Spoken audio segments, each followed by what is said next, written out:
Hey guys, welcome to the Drone Horizon podcast. I'm Alex, and today I'm joined by Hugo Healy. Hugo, would you like to introduce yourself? So my name's Hugo Healy. I'm 24, I'm from Brighton. I am I guess you could say, professional drone and camera operator. I work a little bit in film, but mostly TV. I also shoot for companies. I've done some work for Nike, Jeep, Moment, Polar Pro. So like a big variety of things. But my main work would be in TV. And then I work as a part-time firefighter on the side. So I do that from my home. I'm on call, and I do that in between film jobs and stuff. And I also do a lot of traveling, a lot of travel photography, and a lot of my own content creation as well. So Cool. yeah. Well, thanks for taking time out of your day to be with us. As always, we've asked Hugo to send over three of his favourite pictures that he's taken with his drone. They're three incredible pictures. I mean, we'll start with the waterfall one. As you said, that was the first one you took. Yeah. So go for it. Yeah, so this is Tumpaksu Waterfall, and it's in East Java. It's funny actually because at the start of 2019, New Year's Eve, I actually broke my knee skiing. And because of that, I had a lot of time off the fire service and I was able to do a lot of traveling. And Indonesia was one of the places I wanted to go. And I spent time in Bali, and then I went over to East Java, and I saw this waterfall on Instagram, and I really wanted to go and see it because I knew it was it's Indonesia's largest waterfall. It's 100 meters across, and Wow. it's got a beautiful backdrop of Sumuru volcano, which is actually the same volcano that you can see in the back of the Bromo shot. I don't know, you know Mount Bromo in Indonesia, Yeah, a yeah. really famous landscape. Right at the back, there's a big volcano at the back, and that is the same volcano you can see in that image. Cool. But I mean, it was amazing because I broke my knee, which was an awful thing, but then it allowed me to do so many things in 2019. And this image is like, it's special to me because it went on to win a couple of international awards, which then took me to other places. But essentially, like, this place it's in the middle of nowhere. You've got to go on the ring road around East Java. It should be like a 2-hour drive, but it can take like 6 hours because it's one road. And there's all these trucks, there's so many people on it. It's crazy. You can't overtake or anything. And it's just like a dirt road. Yeah. And it's a hard location to find. And then when you get there, it's tricky because there's often a lot of cloud coverage there. You really want to be there at sunrise to get the right conditions. I didn't really have the option to do that. So that was actually taken at sunset, my image. But it's such an amazing place, and I was the only one there. And it's a really, really sketchy hike down to the bottom of the waterfall. It's like this cliff face in the jungle, and Yeah. there's it's like a bamboo sort of ladder, and like it's like ladder and sections tied into the wall that you have to walk across, and Sure. it definitely wouldn't be allowed in Europe or anywhere like that. Yeah, too much health and safety regulations over here. Yeah. I mean, I'm sure it's very safe and they know what they're doing. They do a lot of bamboo work out there, but it just seemed crazy. And you have to like hike through this other little waterfall to get there. And then when I got there, I mean, I was absolutely blown away. I was on my own. There was no one else there. And it was just incredible. But I got there, but when I arrived about, I don't know, midday or something. And the volcano behind you couldn't see because it was covered with clouds. So I hiked down, took a few photos down the bottom, and then I hiked back up, and the clouds were still there. I was pretty gutted. I didn't think I'd be able to get like the shot or composition that I wanted. But then eventually, I waited 3 hours. I think wait 3 hours for the clouds to clear. Sent the drone up just before sunset, and then that was the image that I managed to get. And it's really nice because you've got the mountains just coming out of the clouds. It's a really moody scene. Yeah, It just it's shows amazing. patience pays off, and I think photography is a lot about timing. It's about being in the right place at the right time, as well as a lot of other things. But if you can make yourself be in the right place at the right time by waiting for those conditions, then you might get lucky, you might not. So Yeah, definitely. yeah. Whereabouts were you when you took off to take that picture? Are you sort Well, of in the little clearing by the top of the waterfall, or are you just out of shot? it was actually more towards the back right of the waterfall. I'm out of shot in the tree line. There's like a little viewing platform, Okay. and you have to take off. It is quite a small gap. You have to go up between the canopies to get out. But yes, I'm just on the side of the waterfall. But I wouldn't fly at the bottom because, you know, it's crazy down there. There's so much spray, and Yeah. you wouldn't want to do that. It's very windy as well, blow the drone around. Yeah, I mean, it's a fantastic picture because obviously you tend to, with these kind of pictures, normally you tend to see either the waterfall or the mountain. And it was when you first sent it over, I was looking at it and I had to double check online that it wasn't two photos that were stitched together. Like I know. it's a That's fantastic exactly what I composure. thought. It's Yeah, insane. I mean, it really just shows you like how beautiful and epic the natural world is. yeah, That, definitely. that can be there. It's like views straight out of like Jurassic Park or something. 100%. Like velociraptors and stuff to be running around. Yeah, no, it's a cracking picture. Yeah. And then the next one you sent over was in America. You said Yeah, it so the next was, one was in America. So it's funny because that image sort of came from the waterfall image, in the sense that the competition that I won, it was actually with Moment. They then flew me out to America for like a 4-day photo festival there. And they paid for my flights there and back, which was amazing. But they allowed me to get a return whenever I wanted. So from that, I then went and did a road trip in America for a month. And I did that with 3 other people who I'd met on Instagram, which was really cool. And you know, I saw this place before from Zach Tester. I don't know if you know Zach Tester. He's a great drone photographer. But he actually found this place, but it was a top secret location, and I had to spend, you know, a good few hours on Google Earth, sort of mapping and trying to find these locations where these colors were. And we were in a 31-foot RV, and it's literally in the middle of the desert, middle of nowhere. You should have a 4x4 to get there. And we sort of drove like for a few hours to find the location, worried that we were going to get stuck and everything, but eventually managed to find it. And honestly, it was just like a landscape I'd never seen before, like Mars. It was crazy. All these like beautiful mounds and stuff, and these ring colors, and the ground was so like crumbly and pure. It was so nice. yeah. Completely mind blowing.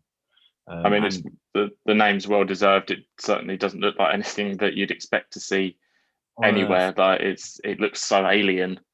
yeah, it's crazy. But to get the colors like that, you have to wait until the sun has just set, because the light washes out all the color, or can do, especially at midday, for example. But once the light has just gone off the mountain, all those colors really start to pop, and you can really bring them out in the edit as well. Yeah, It it's was amazing. fantastic. I mean, The whole trip was just so insane. America is just so beautiful. Like I never realized how amazing it was. You know, saw so much, and that was definitely one of the highlights of the trip for me. there's such a variety out in America as well. I mean, if you Yeah, include Canada in that, you think you've got everything from deserts. You know, British Columbia in Canada is just, you know, the national parks out there are yeah. phenomenal, and you've I mean, just I got would love. such a variety of landscapes and that kind of thing. It's almost like you're traveling, you know, through multiple different Yeah, places. exactly. It's Every mental. state is different. It's just insane. Yeah. Um, yeah, but also the only thing about Canada, obviously, is that there's no drones allowed, is there? Yeah. Which is probably a good thing. Yeah. I mean, that's a quite a new regulation they brought in now, isn't it? Or has that I been think around for a around while? for a year or two. Yeah, definitely. I mean, you can fly a drone, but you have to have a license and get a permit. Yeah. So Cool. yeah, And then on to the last picture, which was your most recent trip to Iceland, I believe. yeah, that was one from Iceland. Again, really, really unique place. I really love my sort of colourful and abstract shots and perspectives. Obviously, I think that's what drones are great for. You know, and when you ask me to pick 3 pictures, it is kind of hard to pick. But this is definitely one of probably my favourite from Iceland. Um, and it's actually my most successful Instagram picture so far. But it is like hidden way deep into the Icelandic highlands, and not many people know about it, or not many people have seen this place. And again, it was a Google Earth job trying to find it, and maps using satellites and stuff. And we weren't actually intentionally looking for it. We were going to another location in the highlands, and I was on Google Earth, and I saw this place rather close, and I was like, oh, that might be interesting. And to get there was an absolute like it was crazy. We had a 4x4 literally completely off-road. You have to do all these river crossings, so you have to like wade out into these freezing cold rivers, make sure that the water isn't coming higher than your knees, because obviously you don't want the car to drift away. Yeah, so we had 2 intense river crossings, and then it was like a 2-mile hike, but it was just the most breathtaking landscape I've ever hiked through. It's just, again, it's like another planet. Iceland is just so beautiful, especially if you've got a drone as well. It's definitely the place to go. There is just so much out there, and you know, so much to see and so much to get. I've got to go back there. I was there for 10 days or 9 days, and there's just so much more to see. Yeah, I was just blown away by this place, and then eventually we didn't even exactly know where it was. We were just walking in the right direction, so it was sort of like a little venture as well. And there's this adjacent to this crater is this amazing mountain that's sort of purpley, and this lush river that carves through these rocks next to it, and it's just it's just jaw dropping. I'll be releasing the reverse of this, because there's a really nice composition. If you just turn the drone around, there's another amazing composition behind it. It's insane. That's what I mean. Like Iceland, compositions everywhere. That it's just I think the Scandinavian countries, they're just so picturesque, aren't they? I mean, I was out in Norway towards the end of last year, and same kind of thing. And it's just, you know, every corner you turn, it's just, oh, I've got to stop and take another picture. Like it's so breathtaking. And I've not been to Iceland yet, but it's somewhere that I do want to go, and you know, it's fantastic. And what I like about this picture as well is a lot of the pictures that you tend to see of Iceland are quite monotone in colours terms, because obviously it's quite snowy, and you know, it can look a bit sort of bleak in colour. But moody. The weather is always rainy or cloudy. Yeah, definitely. But the colours really pop in this one, and it makes it stand out. And I wouldn't necessarily put that as being from Iceland, but it's the colours on it as well. And obviously you've got the green and the purple, and they really pop through, which is really nice. Yeah, I mean that green around the lake is like, it just fascinates me. I just don't get it. That's why. And also I just love like the sort of the history behind it, because it's some sort of volcanic crater that's been, it's from all sorts of lava and explosions. So the forces to create this place, amazes me as well. Yeah, definitely. I noticed the 3 pictures you've sent over there are all portrait. Do you normally shoot?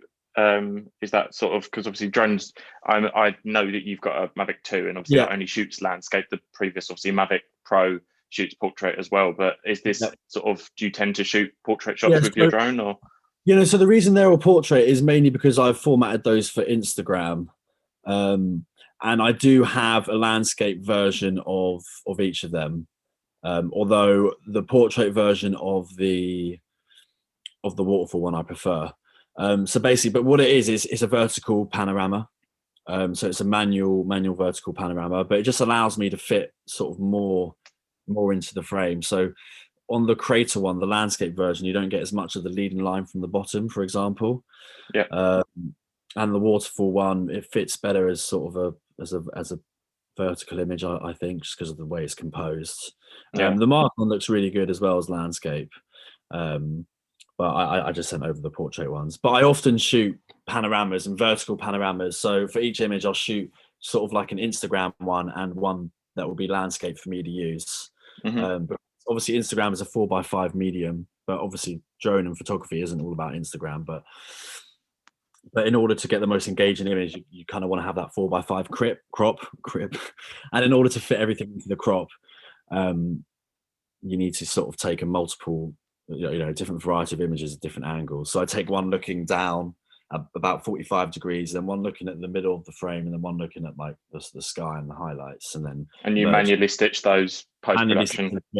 So there is a mode in your drone where you can do it in the drone, so it stitched it together for you, but I prefer to do it manually. I prefer to choose the camera, the angle of the gimbal and the camera, and where we're looking. So yeah. And also the great thing about it gives you a much higher quality image. It's like, because obviously it's 3 or 4 images stitched together, it's like 60 or 80 megabytes. There are some amazing pictures, and I mean, I think obviously you've mentioned that you've been sort of traveling quite a lot this year, and I suppose that's one thing that is good with COVID. I mean, we were previously talking about obviously the effect that COVID's had on a lot of people and that kind of thing. But one of the pros to COVID is that there's a lot less people everywhere. So even when you're shooting the more sort of built up areas, there's a lot less people around, and you spend a lot less time in Lightroom taking each individual person out. So it's much better for photography and like for traveling. I mean, I know it's not good to travel. I was traveling when everything opened back up, and then obviously it's the second wave's come, but it just meant Iceland was completely empty, which is unheard of. And obviously, Skogafoss, the big waterfall there. Yeah. The main waterfall is called Skogafoss, and like normally you can never get that place to your own. We had that for 3 hours to ourselves. Wow. It was just insane. Just everywhere was empty. Yeah. It just does make traveling a bit more enjoyable. But obviously it's sad to see the effect it has on all the local businesses and that make income off tourism. It's quite devastating. So yeah, definitely. But good for the planet. Yeah, good for the planet, definitely. So we ask you, obviously, what's in your drone kit? I mean, I know I've seen sort of bits, and you sort of post bits and that on Instagram of the kind of stuff that you tend to take with you. But do you want to talk us through what you take out on sort of a day-to-day? Got it here. So I've got my Mavic Pro. This is my Mavic Pro 2, sorry. This is my main, this is my only, well, not my only drone. I've actually got 2 of these, okay? Because I work commercially. And not even only because I work commercially, just because of, in case I ever have an accident when I'm filming, I like to have a backup drone just in case. Obviously, it's maybe a bit excessive to have 2 Mavic Pro 2s, but I want them to be able to match, and also I can then share the batteries. And I got a really good deal on eBay as well. But I was thinking about getting the Mavic Air 2 as my backup. But I mean, this is all around just a little bit better, so I just went for that. So I've got 2 of those with 5 batteries. And then I use Polar Pro ND filters. You can see one on there, ND4. I use polarized ones, only because they help cut out reflections and stuff in water when you're shooting over water, so that's always good. And then on top of my drone gear, I shoot a lot of camera stuff, even though I mainly sort of on my Instagram, I mainly post drone stuff. I think that's just because I feel like my audience prefer my drone work. I don't know. I'm sort of more well known for my drone work. But I shoot with a Sony A7 III, which is here. Really nice mirrorless camera, lightweight, powerful. It's great for me because I do a lot of film and photography. Sure. This is almost like a master of both. I was maybe going to get the A7S III. I think it is. It's just come out. But I'm thinking now, wait until the A7 IV comes out, just so I have the photography advantages as well. Because the A7S is a great film camera, but it's still 12 megapixels, the latest one, because it's better in lower light. So it has less pixels, but the pixels are bigger, so they let in more light. Whereas this is the next version of this will be 24 at least megapixels with the great film capacity as well. So I use that I've got a 16-35 f4 on here, Sony. I don't go for the G Masters. You see a lot of people using the G Masters with these. I just think the G Masters are just crazy expensive. So I've gone with slightly slower glass. But I also have a Tamron 28-75. So this is basically the equivalent of a G Master to me. f2.8, and it's literally a third of the price. Really good. And then I've got my 70-200, which I love, f4 again. Get really nice shots of this. Obviously the compression and stuff, I really love using that. And then I have an 85mm prime, f1.8, which I use for like B-roll, getting that really nice bokeh and shallow depth of field. Also really good for portraits. So yeah. And then I've got my tripod. And I then I carry around a microphone with me, which is great, a Sony top mic, and I also have like a motion, it's called a Syrup 2 Genie, and it's just like a motion tracker, so I can do like time lapses and stuff. Capture a bit of motion on there. Cool. Yeah. So do you take all of those lenses out with you when you go shooting, or is it just sort of selecting the right one because that must be a pretty heavy backpack? It is a heavy backpack. And then I've got all the cables and chargers in there as well, the camera batteries. It is a heavy backpack. It's probably like 15 kilos. Normally I do, whenever I go abroad, I'll take all lenses with me normally. And then depending on how long the hike is, I might pick and choose different lenses. But if I'm going to drop one, it will normally be the 85mm. Only because I like the versatility of the zoom lenses. And like I've got like I'm fully covered. I've got my wide 16 to 35. I've then got the 25 to 75, 28 to 75, which is great. And also it's got it's a little bit faster than my other lenses, so I always take that. And then I can't go anywhere without my long lens, because you just never know. Yeah, I'm never sort want of to like, get caught never out. know. I just don't want to miss out. So Yeah, I often definitely. travel around with. I literally will just travel around with everything, and then I might never use it. I'm just like, oh, again, like, you know, it's busting my back. But you know what? At the end of the day, it's good for me, isn't it? It's Yeah. carrying around a little bit extra weight is only going to do my body a bit of benefit, so I don't mind, you know. And it's one of those things that if you didn't take it with you and you got somewhere and you thought, oh, if only, Yeah, like, it's, you don't want to exactly. get caught out. And if, especially if the conditions are perfect. And obviously you said photography is a lot about waiting. Like, you don't want to Yeah, get somewhere and think, oh, I'm waiting for this shot, and then think one bit of kit short. Like, yeah. yeah, I mean, often I'll take all of it, and then I'll only fly the drone. Like, I normally prioritize my drone work over my camera work, depending on what I'm doing. But when I'm shooting for myself, you know, I love flying the drone. And depending on what the situation is or what I'm doing, I'll only take one drone and I'll leave the other drone in the car, or I'll take both abroad but leave one in the hotel. But if I'm doing like a professional shoot, then I'll take both just in case, because you never know. yeah. Had a few near misses and a few crashes, so better to be Um, safe than sorry. so is the Mavic 2, obviously, I think you use the smart remote for that, don't you? No, I don't. No, Or do you not? I just use my phone. But I mean, I would love a smart remote. I just think they're a little bit pricey for what they are. Or they Yeah, are pricey. I know a few people with them, a couple of people with them. And one of the guys I went to Iceland with had one. And yeah, it's that's great. But probably where I've seen it. yeah, it's great, but it's not essentially worth the money. I Yeah. would say. But yeah. So what kind of cases do you use for your drone then? Have you got a So brand that you tend to prefer using? I actually just use the one that comes with the Fly More for one of my drones. So just the standard DJI one.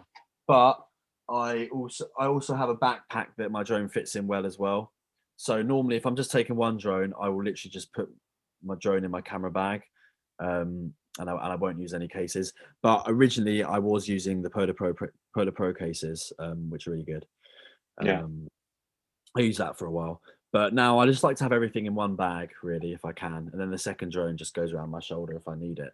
yeah, Just use it in the eye bag, because you know I paid for it with the Fly More, so why not?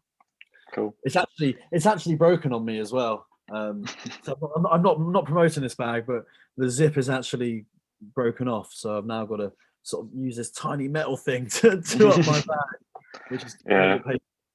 So yeah. So is the Mavic 2 Pro, is that the first drone that you had, or did you have No, something so before that and then upgraded? yeah, I started with the Mavic Pro. So I started flying 3, maybe 4 years ago, whenever the Mavic Pro first came out. Again, that's a great drone. And I think you can get so much out of it. You know, it's always not about the gear. It's more about your eye and the lighting conditions and stuff. And I've seen some amazing imagery, and I've captured some amazing imagery on the Mavic Pro. And also you can blow it up massive. You know, I've seen prints over a meter by a meter, with a Mavic Pro, which is amazing. So with the right light, you know, you can capture some great stuff.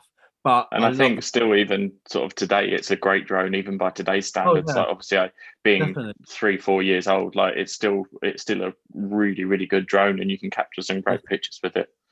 Yeah, no, really good. I like the sort of the film advances on the Mavic 2 Pro. You know, you get the 10-bit color and, you know, better codec, but yeah, but the Mavic series in general, I really love. I never had a Phantom. I just love how you know, the way it folds away and you can just take it anywhere. Yeah, Mavic Air 2 as well, I've flown. That's how, I don't know if you saw, I did like a one take wonder thing through a car in Iceland. So that was yep. with the Mavic Air. I tried doing it with my Mavic Pro, but it wouldn't it wouldn't fit through the window. It would have destroyed Yeah, the car, absolutely destroyed it. So we didn't do that. But Mavic Air 2 is a fantastic drone. For anyone starting up, I'd recommend that. And you know, it's like indestructible. I've crashed that loads of times and it just doesn't break. I know it sounds have silly. you It's because I was flying for a car, you know. yeah, Have you had a try with the Mavic Mini at all? I have had a try with Mavic Mini. I actually had a Mavic Mini and I sold it. But my friend's got Mavic Mini that I used a bit, and yeah, I mean that's another, for what it is. It's a great drone, you know, and especially for it's a good drone, but it's not, you know, it's not a professional drone. So for stuff like, and if you're looking to advance your game, then yeah, it's a great starting point. But if you can start with like a Mavic Air 2, I'd definitely start like something like that. You know, you get longer battery time and you can fly it in better conditions. Actually, a friend of mine had it in Brighton. He sent it up in Brighton on a day that was a little bit too windy, and it just blew away and never came back. Yeah, so, I think the main thing for when you're buying your first drone is just to get the best drone that you can afford, because especially with DJI's lineup, like they've got something at every price point, and everything at each price point is really, really good. So, you know, whatever you get yourself for, you're future proofing yourself for, you know, for flights to come and that kind of thing. And I mean, there's great drones out there, aren't they? So yeah.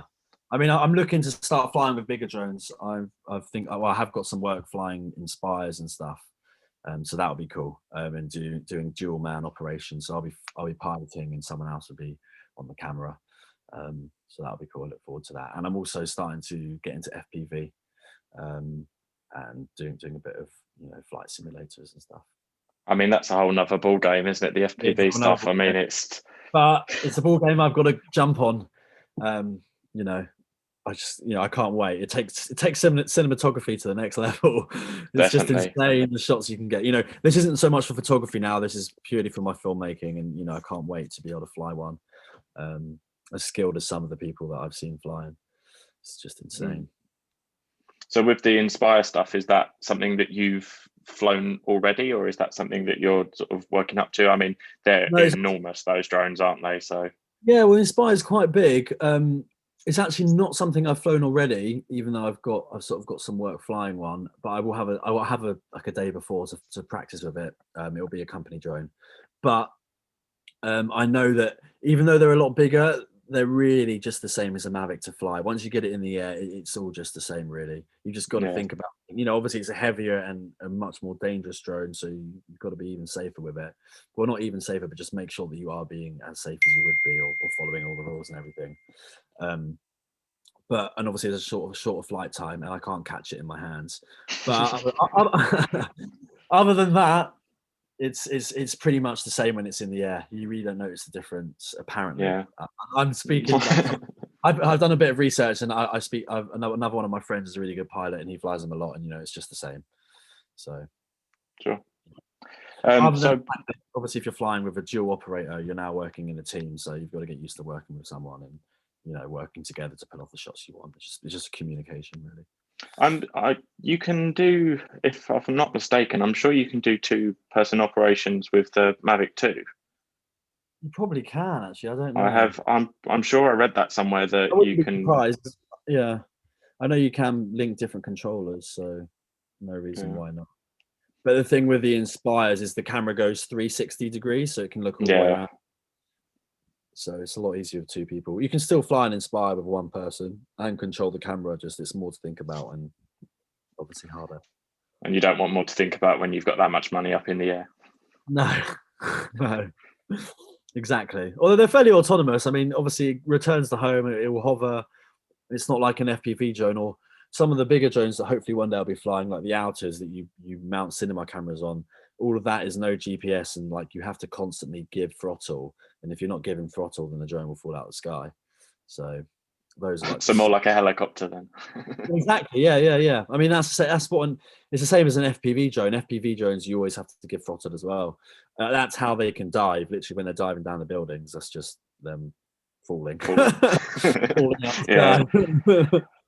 Yeah. So what got you first into photography then? I'm not too sure what exactly got me into it. I mean, I've always been fairly creative. I've always loved art, and I used to do a lot of acting when I was younger, a lot of dancing and stuff. So I've always been a creative mind, and I've always been interested in cameras and taking photos. I remember when I first got phones and stuff, and I was able to take like a camera photo, even though it was on a awful Sony Ericsson. I still really enjoyed going out and taking photos. And then I studied it at A level, and I used to do a lot of urban exploring. I think actually partly the urban exploring got me into photography because I loved exploring the sort of abandoned buildings and unknown places, and then I loved shooting them as well, and taking photos. And then sort of developed there, and then I did quite well in my A level photography, and then I sort of lost the passion a bit for photography. I didn't really know what I was going to do for couple years, and then I was going to go to drama school, but I went to film, ended up going to film school instead to learn behind the camera. And then at film school, sort of, I bought my first drone to help my filmmaking, and then that was where the passion for photography started to pick up again. When I got the drone sort of reignited the passion for photography, and just allowed me to see the world from this whole new unique angle and all these crazy colors and patterns and, you know, abstract textures and stuff. And I was just fascinated. And yeah, that along with sort of inspiration that I saw on Instagram really pushed me more back into photography, because obviously I bought the drone for my filmmaking. Drones are great because they add production value, obviously give you a unique perspective, but then it sort of developed then more into drone photography. And then I focused on drone photography for, you know, best part of a year, sort of lacked my filmmaking, and now I've been trying to bring back the filmmaking and balance both out. So yeah. But I mean, what I love about photography is because I love travel photography and landscape photography, just purely because it allows me to get out there and explore. And I just love the natural world and nature. I know it sounds all hippie and stuff, but it's just, it's what I love doing. And, you know, I love definitely going out there and camping, and, you know, it makes me explore more and want to see more. So I think when you've got the drone as well, like, it, obviously you said it allows you that different perspective, but I think one of the things for me that is most beneficial about the drone is you can be somewhere and take off. I mean, especially in some of the shots that you've sent over, like, you know, you can whiz the drone up in the air and just use it to look around.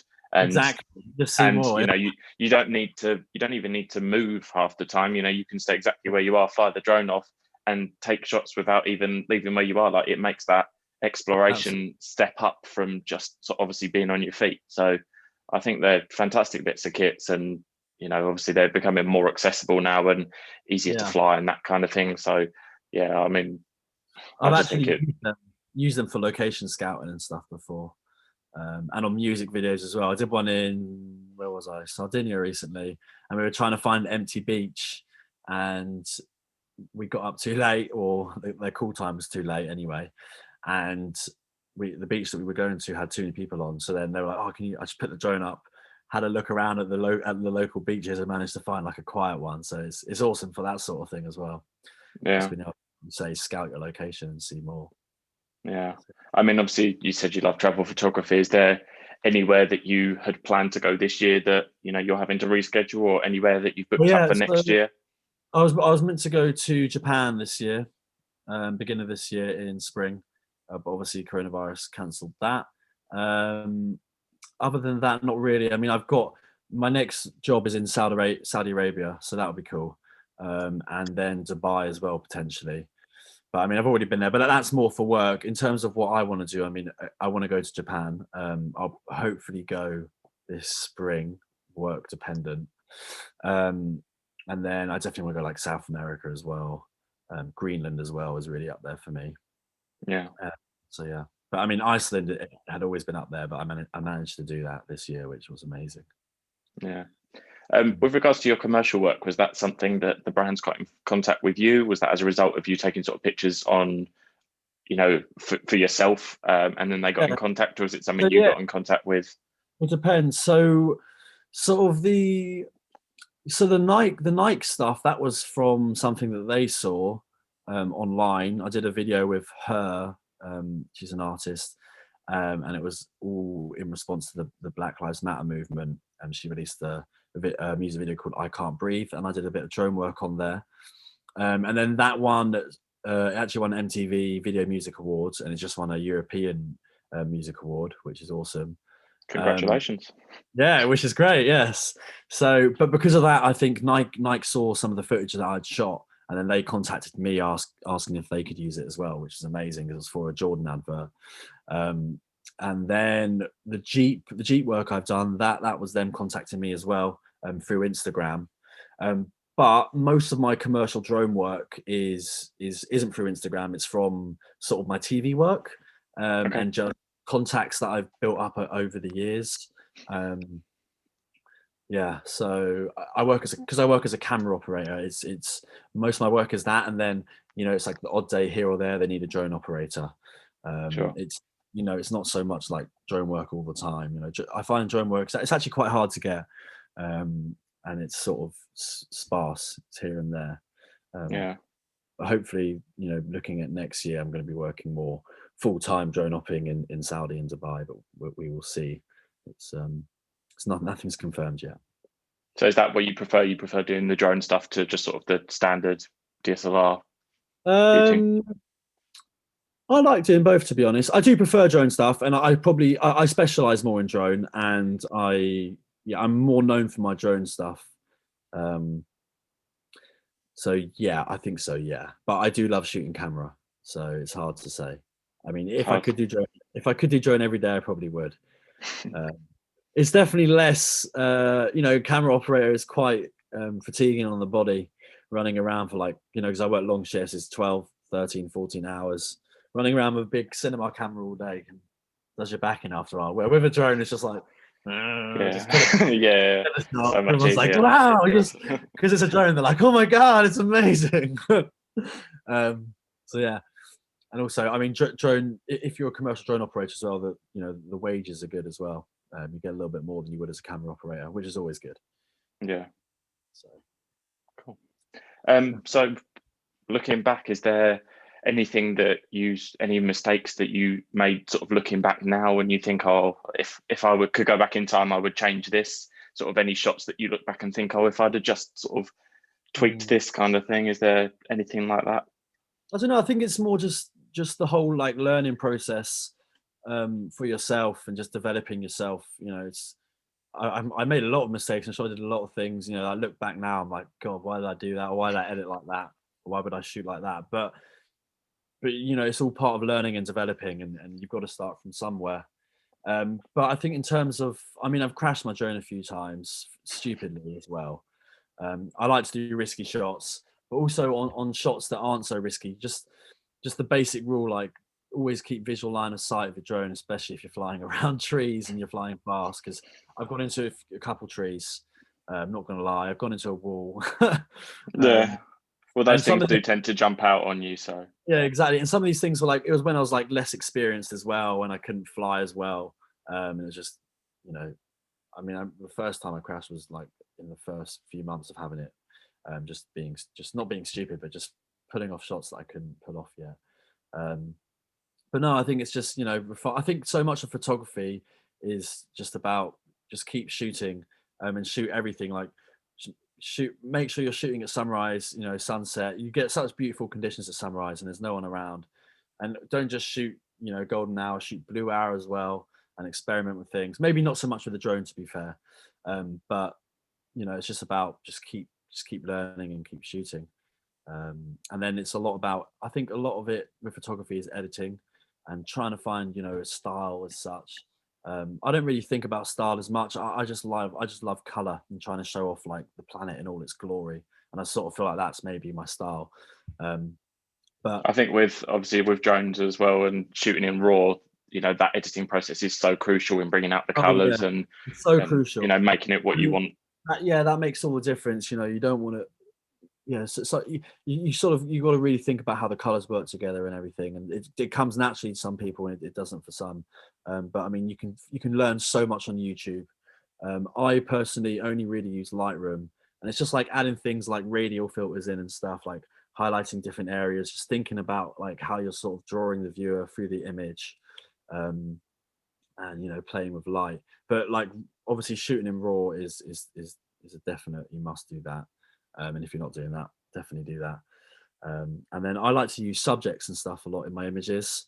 Just gives the viewer a sense of scale, something to sort of look on. They can almost put themselves in the shoes of that person, and sort of imagine themselves in the landscape. So yeah.